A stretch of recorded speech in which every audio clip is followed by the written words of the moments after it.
message vous est présenté par l'Assemblée chrétienne Le Tabernacle. www.letabernacle.net. Frères et sœurs, la marche d'un enfant de Dieu est un travail quotidien et journalier.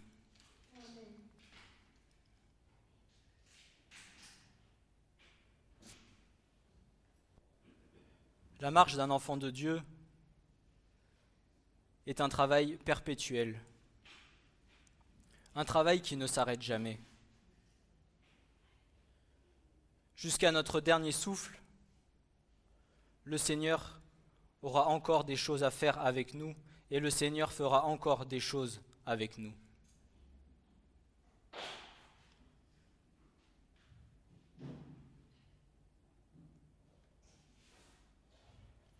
Il n'y a point de retraite et point de repos avec le Seigneur. Parce que nous sommes tous des instruments utiles pour le bien de son royaume. Et ce, jusqu'à la fin.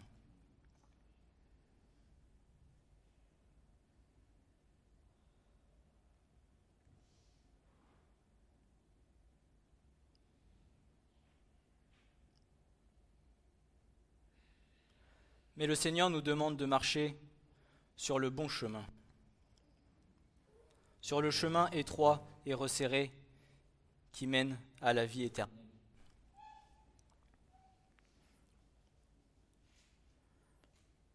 Et ce travail quotidien que le Seigneur nous demande d'effectuer, c'est la sanctification.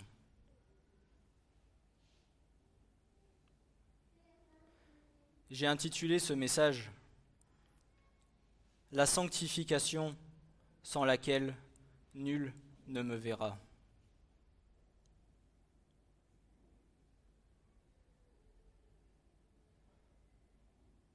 Le salut pour un enfant de Dieu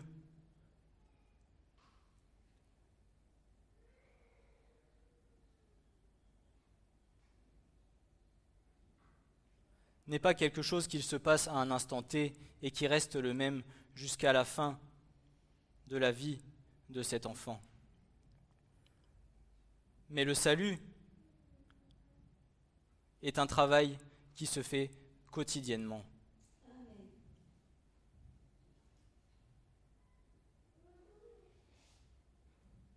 Et ce n'est pas pour rien que le Seigneur nous demande de travailler quotidiennement avec crainte et tremblement à notre salut. La sanctification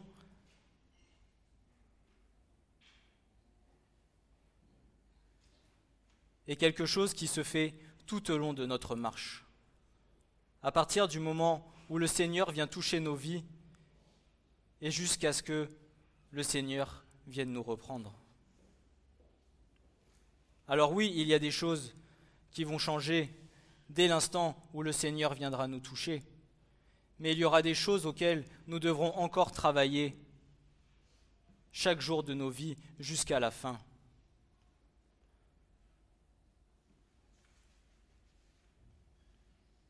La sanctification est une marche à laquelle nous avons tous été appelés dès le premier jour où Christ nous a attirés à lui par son plus grand amour. La sanctification n'est pas réservée qu'à certains chrétiens, elle nous est demandée à chacun d'entre nous. Nous tous qui avons eu un toucher de Dieu sur nos vies, nous tous qui avons été transformés par le Seigneur, sommes appelés à marcher dans la sanctification.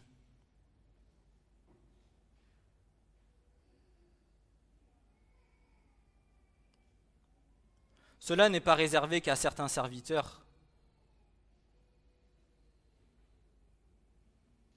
Nous sommes tous appelés à la sanctification.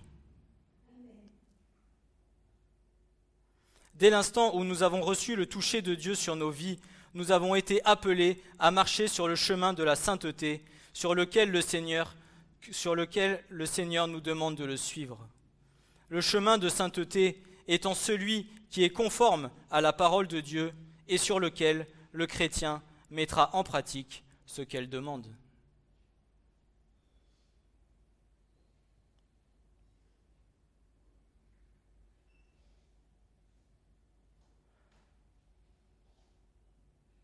La sanctification consiste à se laisser transformer, à se laisser régénérer, à se laisser pétrir par la main du Seigneur. Non pas faire de nos vies ce que nous voulons, mais laisser le Seigneur agir, se laisser conduire, être soumis à l'Esprit de Dieu.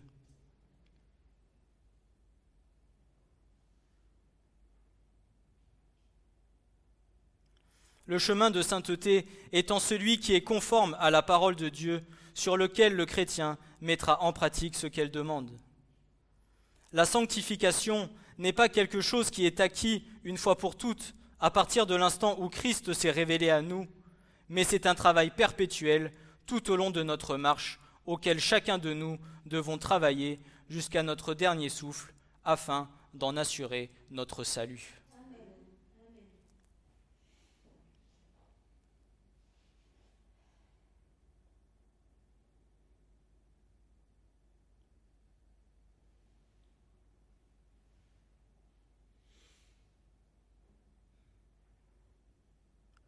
Le Seigneur a beaucoup de travail à faire avec nous.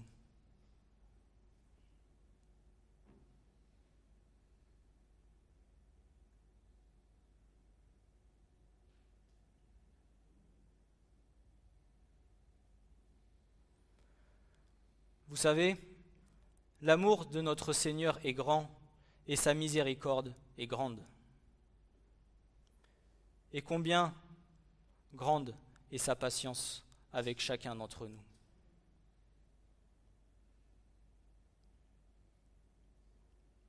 Le Seigneur est miséricordieux, le Seigneur est lent à la colère, le Seigneur est riche en bonté.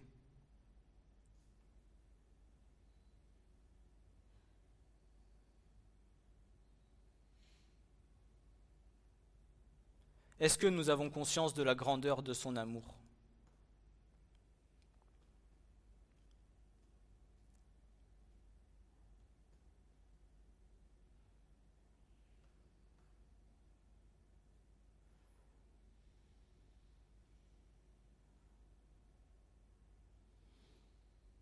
Mais la grâce que nous avons, c'est que le Seigneur ne voit pas ce que tu es aujourd'hui.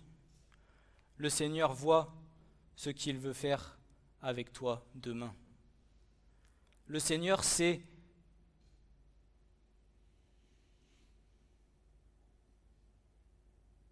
comment il va te former, sait ce à quoi il va t'appeler et ce à quoi tu lui seras utile pour le bien de son royaume.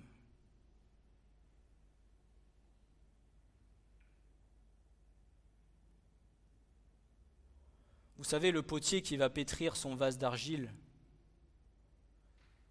il voit au départ la boule d'argile qu'il a dans les mains, mais dans sa tête, il ne voit pas ça. Il sait déjà ce qu'il va former avec. Il sait déjà ce qu'il désire former avec cette boule d'argile. Et il en est pareil pour chacun d'entre nous. Le Christ ne voit pas ce que tu es aujourd'hui, mais il voit ce qu'il va faire avec toi demain, afin de t'utiliser pour le bien de son royaume. Mais est-ce que toi, tu es prêt à te laisser pétrir et à marcher sur ce chemin où le Seigneur veut que tu marches ?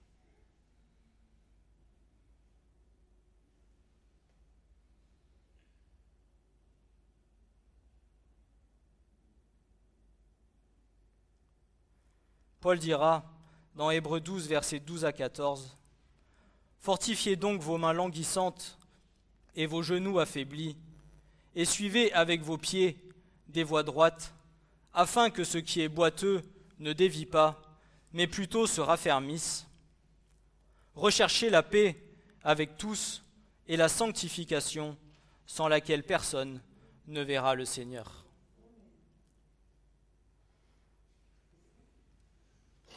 Nous, bien-aimés du Seigneur, nous avons été avertis à maintes reprises du retour proche du Messie de notre Seigneur Jésus-Christ. Ce message n'ayant pas pour but d'effrayer ou de juger, mais bien au contraire, de témoigner de tout l'amour et de la miséricorde que notre Seigneur a pour chacun de ses enfants, car il est miséricordieux et compatissant, lent à la colère et riche en bonté, rempli de compassion pour chacun de ses enfants. Mais avons-nous vraiment conscience de tout cet amour et de toute cette miséricorde?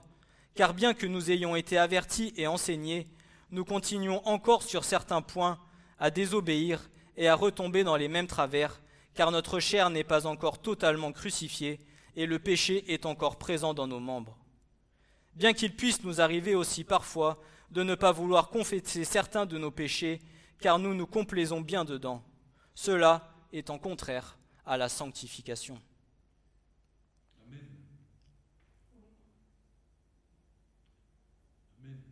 Il faut aussi parfois regarder la vérité en face, s'analyser soi-même.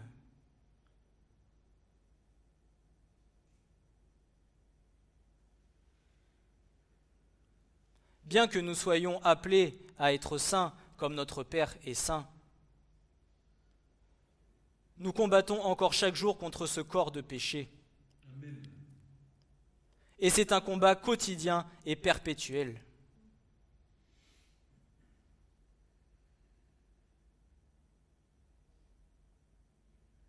Mais si l'amour de Christ dans ta vie dépasse tout entendement, alors tu auras la victoire sur ce péché qui te domine.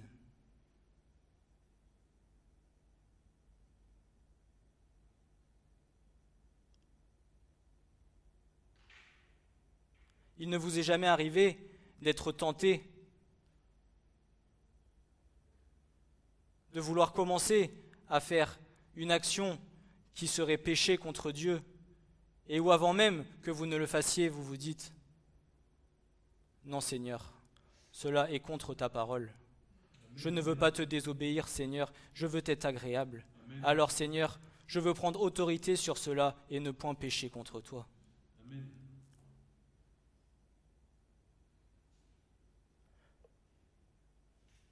La sanctification est un combat quotidien.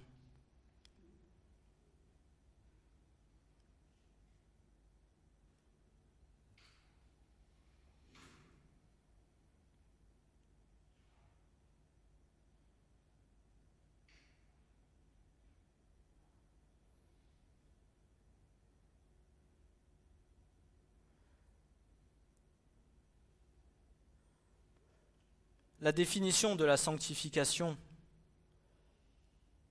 signifie être consacré, être purifié. L'origine du mot agiasmos en grec et le mot agiazo signifiant être vénérable ou sanctifié, être séparé de choses profanes, des choses dédiées à Dieu. Être séparé des choses profanes pour être dédié à ce qui est consacré à Dieu. Le péché étant contre Dieu.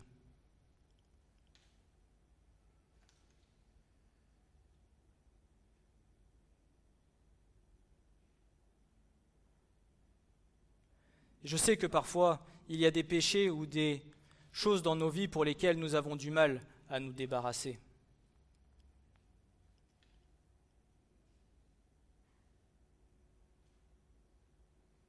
Mais crois-tu que parce que tu les confesseras au Seigneur, le Seigneur te jugera?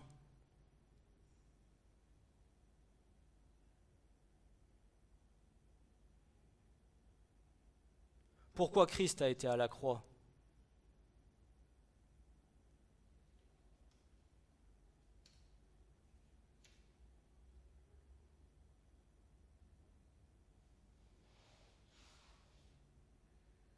Celui qui confesse ses péchés et qui les délaisse, Christ est bon pour le lui pardonner.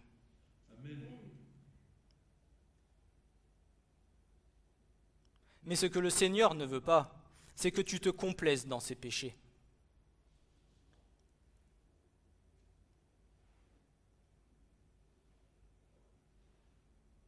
Parce qu'avant même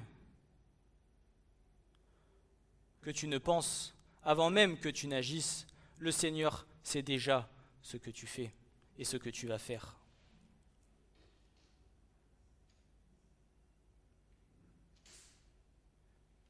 Et il faut être honnête, parfois même nous, en tant qu'enfants de Dieu, nous venons à nous complaire dans certains de nos péchés.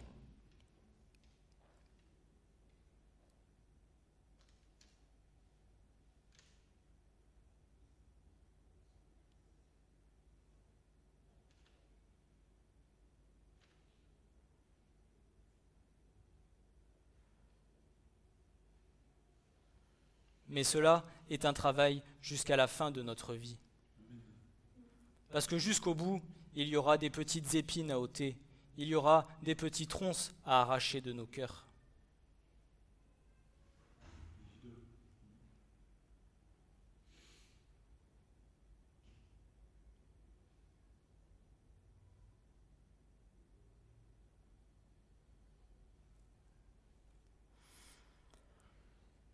Nous avons tous été appelés à être saints comme notre Père céleste est saint.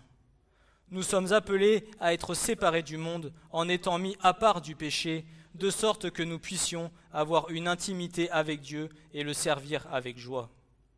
Paul dira aux Corinthiens que nous, qui sommes à Christ, nous sommes le temple de Dieu et que le Saint-Esprit habite en nous. Si nous venons à corrompre le temple de Dieu, Dieu le détruira, car le temple de Dieu est saint, et tel nous le sommes. 1 Corinthiens 3, versets 16 et 17. En effet, nous avons été sanctifiés par l'offrande du corps de Christ à la croix, par son sang et aussi par l'Esprit Saint qui nous a été envoyé afin que nous ne soyons pas orphelins. Car c'est par cette volonté que nous avons été sanctifiés par l'offrande du corps de Jésus-Christ qui a été faite une fois pour toutes.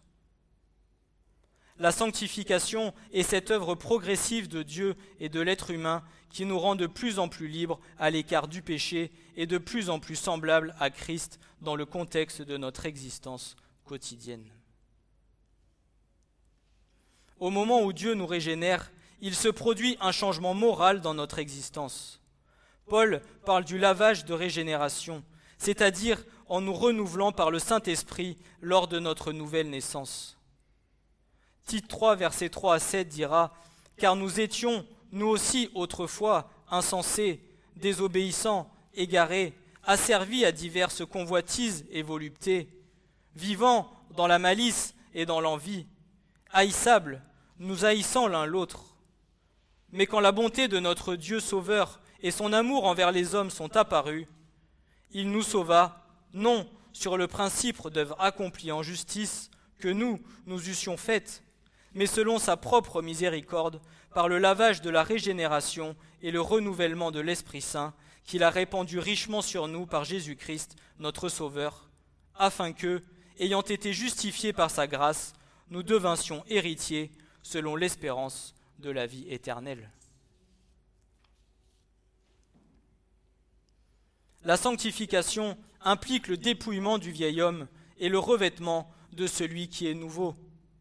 Le vieil homme est cette nature corrompue que chacun de nous a quand il naît dans ce monde. Le nouvel homme, lui, est la nouvelle nature qui prend naissance dans une nouvelle personne lors de la régénération en Christ.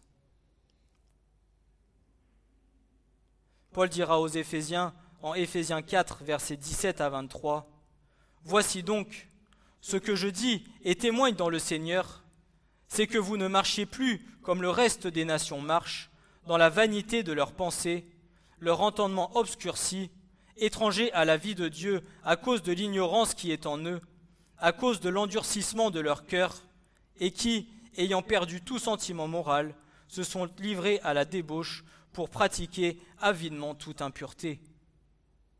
Mais nous, n'avons pas ainsi appris le Christ, si du moins nous l'avons entendu et nous avons été instruits en celui que la vérité est en Jésus. C'est-à-dire, pour ce qui est de la conversation précédente, d'avoir dépouillé le vieil homme qui se corrompt selon les convoitises trompeuses, et d'être renouvelé dans l'esprit de votre entendement, et d'avoir revêtu le nouvel homme, créé selon Dieu, en justice et sainteté de la vérité.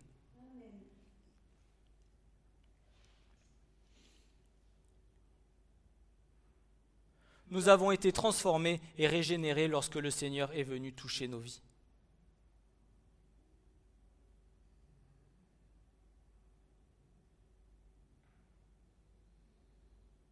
Et comme nous l'avons entendu parfois dans certains messages, des fois de faire une pause et de regarder un peu toute la transformation que le Seigneur a fait avec nous, nous pouvons que rendre gloire à notre Seigneur de tout ce qu'il a accompli.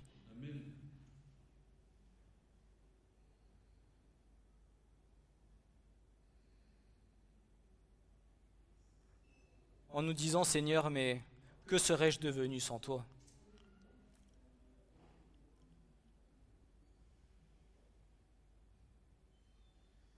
C'est pour cela que je dis souvent, oui, nous disons que l'amour de Christ est grand.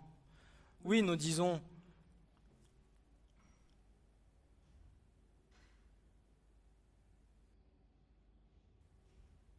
qu'il n'y a pas de plus grand amour que celui du Seigneur, mais avons-nous vraiment conscience de la grandeur et de la puissance de cet amour qu'il a pour chacun de nous ?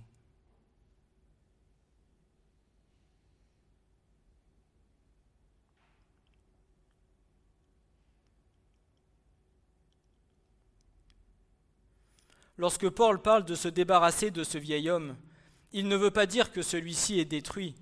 Au contraire, il veut dire que ce dernier est remplacé par le nouvel homme, par la régénération du Saint-Esprit. Et quand il parle de revêtir le nouvel homme, il entend par là que la personne née de nouveau devrait commencer à exercer les grâces de ce dernier. La compassion, la bonté, l'humilité, la douceur et la patience. Qui plus est, il exhorte les chrétiens nés de nouveau, supportez-vous les uns les autres et faites-vous grâce réciproquement. Si quelqu'un a à se plaindre d'un autre, comme le Christ vous a fait grâce, vous aussi faites de même. Colossiens 3, versets 12 et 13. Notre vieil homme est cette disposition qui a tendance à nous dominer avec la capacité de servir Satan, le moi et le péché. Mais le nouvel homme que le Saint-Esprit a produit en nous, nous donne, lui, la capacité de servir Dieu et notre prochain et de soutenir ce qui est juste. La sanctification consiste donc premièrement à faire mourir les actions du vieil homme, c'est-à-dire nos actions pécheresses, afin que nous cessions de pécher. Ainsi donc, frères, nous sommes débiteurs, non pas à la chair, pour vivre selon la chair, car si vous vivez selon la chair, vous mourrez. Mais si par l'Esprit, vous faites mourir les actions du corps, vous vivrez. Car tous ceux qui sont conduits par l'Esprit de Dieu, ceux-là sont fils de Dieu. Romains 8, versets 12 et 13.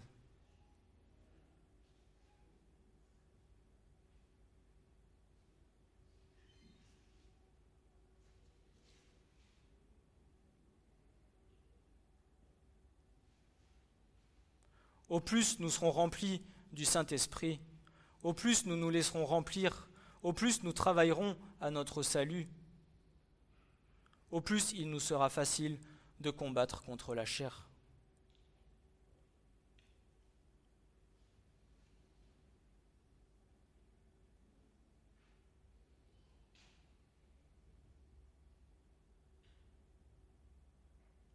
Mais être rempli du Saint-Esprit n'est pas quelque chose qui se fait sans effort. Amen. Être rempli du Saint-Esprit est un travail qui se fait quotidiennement. Amen.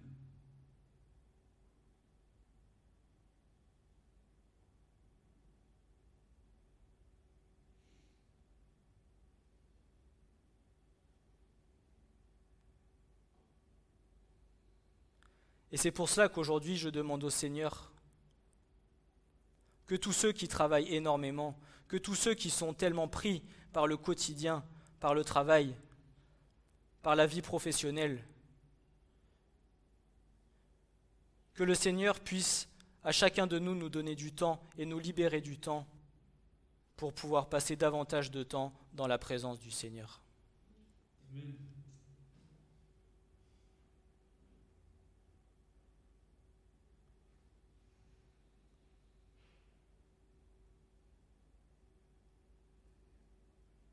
travaillez avec crainte et tremblement à votre salut.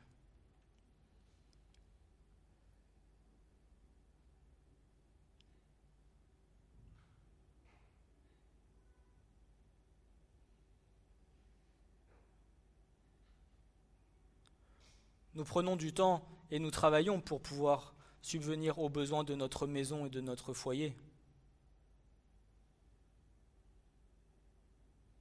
Mais nous avons du mal à travailler tout autant pour le royaume de Dieu.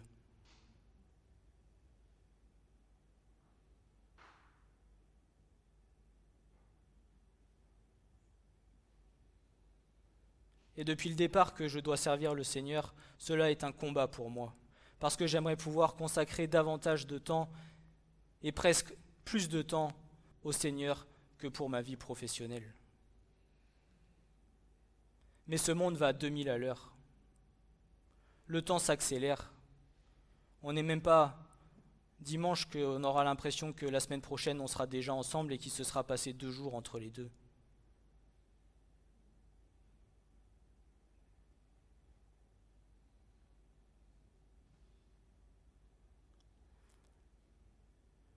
Le Seigneur nous dit que nous sommes dans le monde, mais que nous ne sommes pas du monde.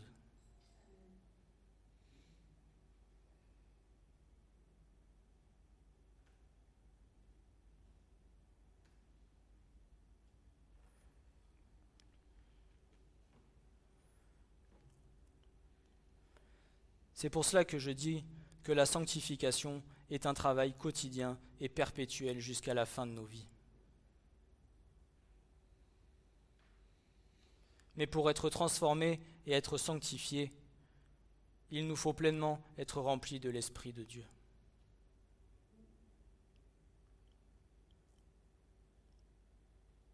Parce qu'il y a certaines choses que le Seigneur va faire de lui-même, mais il y en a d'autres où c'est le Saint-Esprit qui va venir nous montrer les petits détails de nos vies et pour lesquels il nous demandera de prier et de combattre contre cela.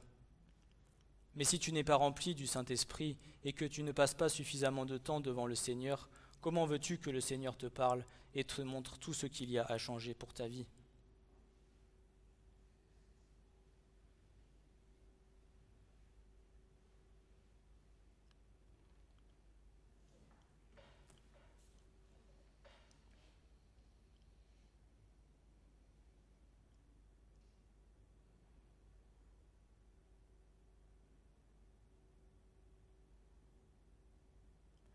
Nous ne pouvons plus pratiquer le péché de manière habituelle, car quiconque est né de Dieu ne pratique pas le péché, car la semence de Dieu demeure en lui, et il ne peut pas pécher parce qu'il est né de Dieu. Et que la puissance de la nouvelle vie spirituelle en nous nous empêche de mener une vie de péché. Il implique une rupture définitive avec la domination et l'amour du péché, de sorte que l'âme touchée par le Saint-Esprit ne soit plus esclave du péché et n'aime plus le péché. Car ce qu'il est mort, le Christ, il est mort une fois pour toutes au péché, mais en ce qu'il vit, il vit à Dieu. De même, vous aussi, tenez-vous vous-même pour morts au péché, mais pour vivants à Dieu dans le Christ Jésus. Que le péché donc ne règne point dans votre corps mortel, pour que vous obéissiez aux convoitises de celui-ci, et ne livrez pas vos membres au péché comme instruments d'iniquité, mais livrez-vous vous-même à Dieu comme d'entre les morts, étant faits vivants, et vos membres à Dieu comme instruments de justice. Car le péché ne dominera pas sur vous, parce que vous n'êtes pas sous la loi, mais sous la grâce. Romains 6, versets 10 à 14.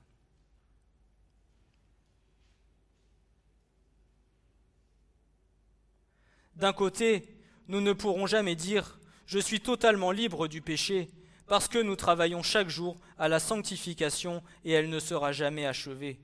Mais d'un autre côté, un chrétien ne doit jamais dire « Je ne peux rien contre ce péché, car il est plus fort que moi, je renonce à me battre ».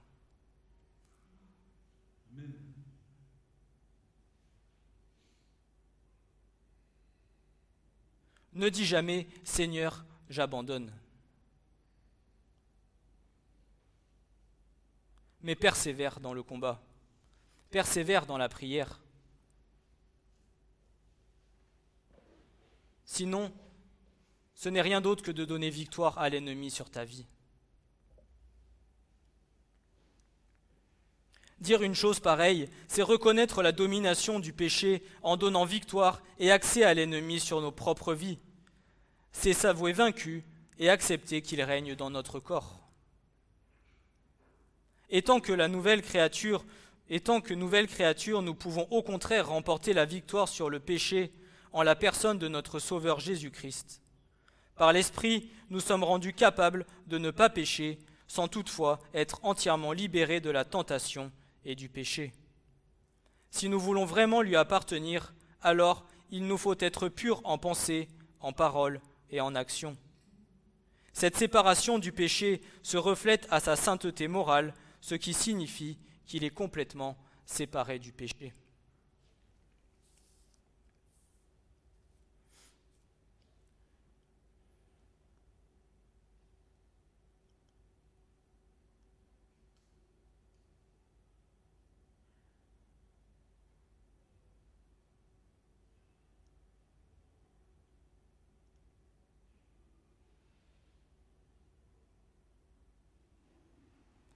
Le psaume 24, versets 3 à 5 nous dit ceci.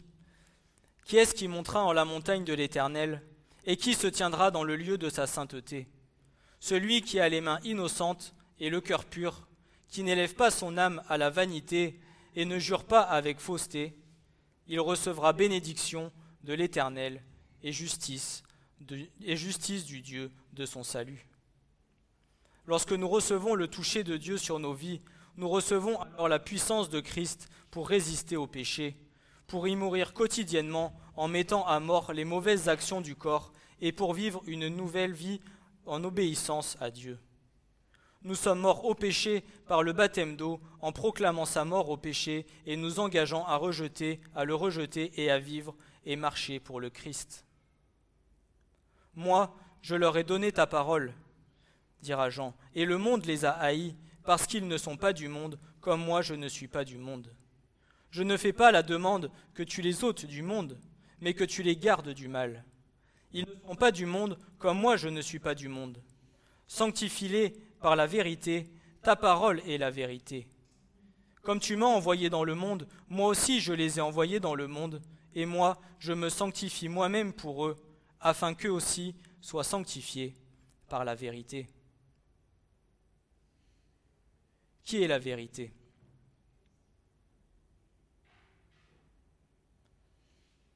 Christ, la parole de Dieu. Sanctifie-les par ta vérité. Par la vérité, pardon.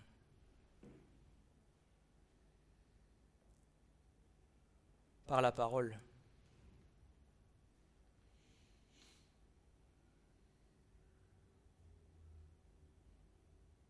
C'est par la parole de Dieu que nous serons conduits sur la bonne voie de la sanctification. Amen.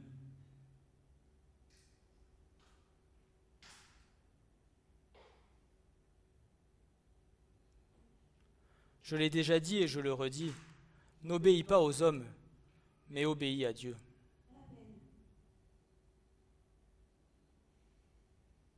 Obéis à sa parole, obéis à ses commandements.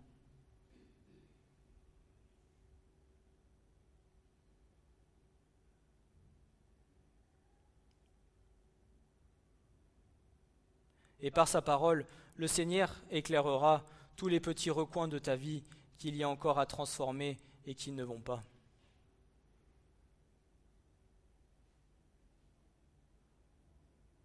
Et si tu le désires de tout ton cœur, alors le Seigneur travaillera avec toi et fera son œuvre de sanctification dans ta vie.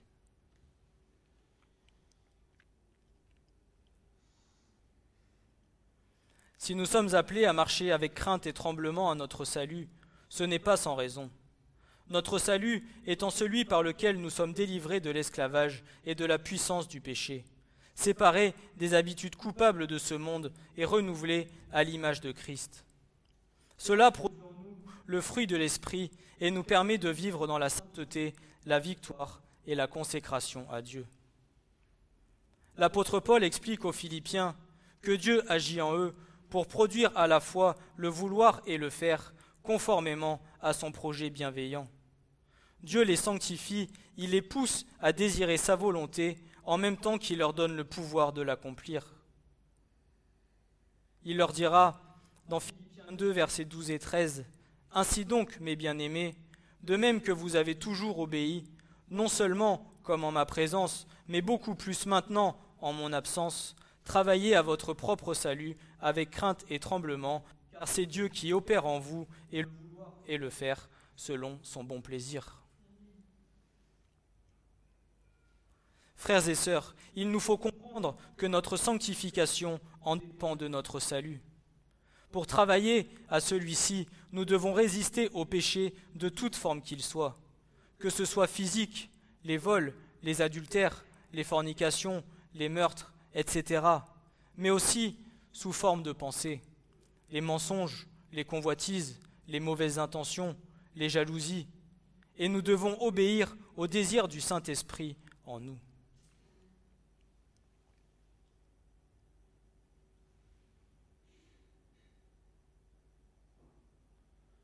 Beaucoup de chrétiens aujourd'hui disent « Nous ne sommes plus sous la loi, nous sommes sous la grâce ». Mais je me rappelle de mon frère qui nous a enseigné et qui nous disait « C'est encore bien plus dur de vivre sous la grâce que de vivre sous la loi ». Parce qu'à partir du moment où tu viens à pécher en pensée, alors tu viens à pécher contre Dieu.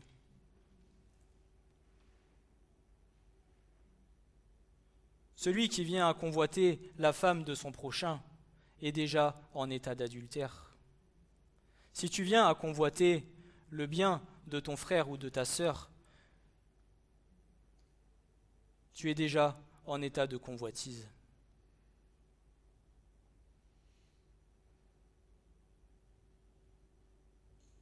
Si ton œil te fait pécher, ôte-le. Si ta main te fait pécher, coupe-la. C'est un peu rude, mais c'est ce que la parole de Dieu dit.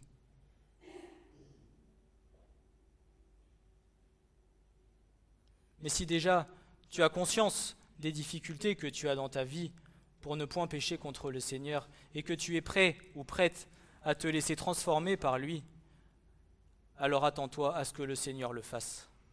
Amen. C'est au cœur que le Seigneur regarde. Le Seigneur connaît nos combats, le Seigneur connaît nos difficultés. Il sait le monde dans lequel nous vivons. Mais ce qu'il ne veut pas, c'est que nous laissions le péché dominer dans nos membres.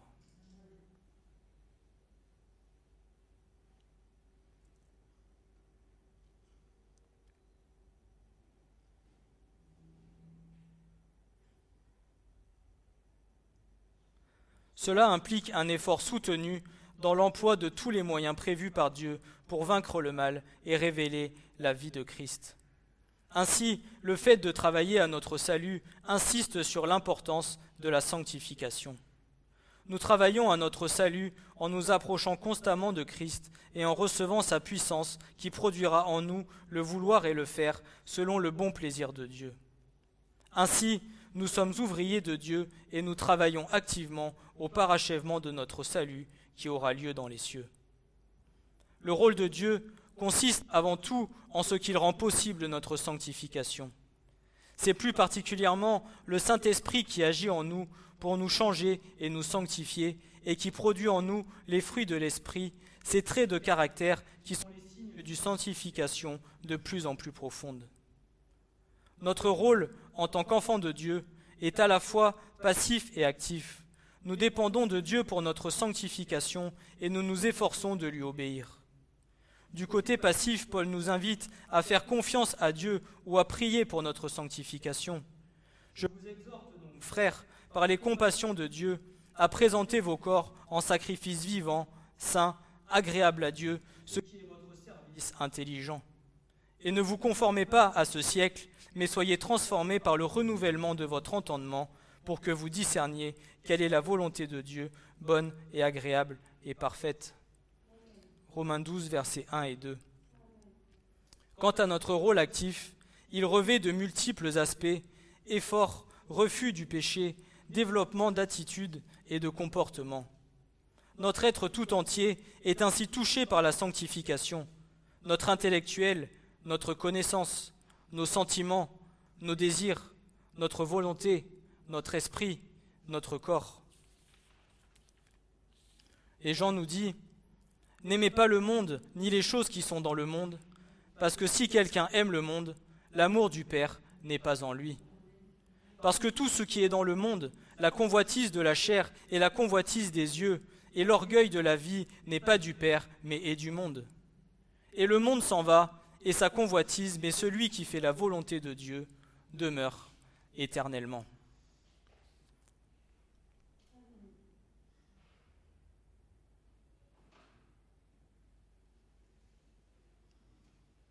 Est-ce que vous avez conscience de tout ce que représente la marche vers la sanctification ?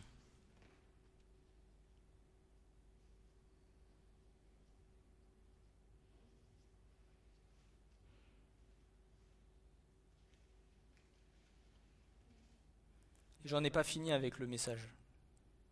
Je m'arrêterai là pour aujourd'hui.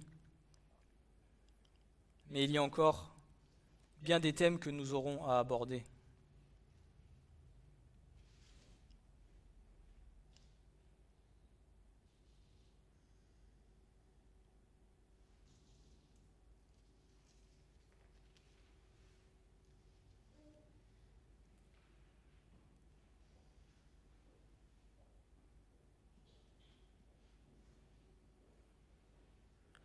Il y a bien des choses que nous avons déjà vues ou entendues, mais parfois, il n'est pas mal non plus de les rappeler et de les réentendre.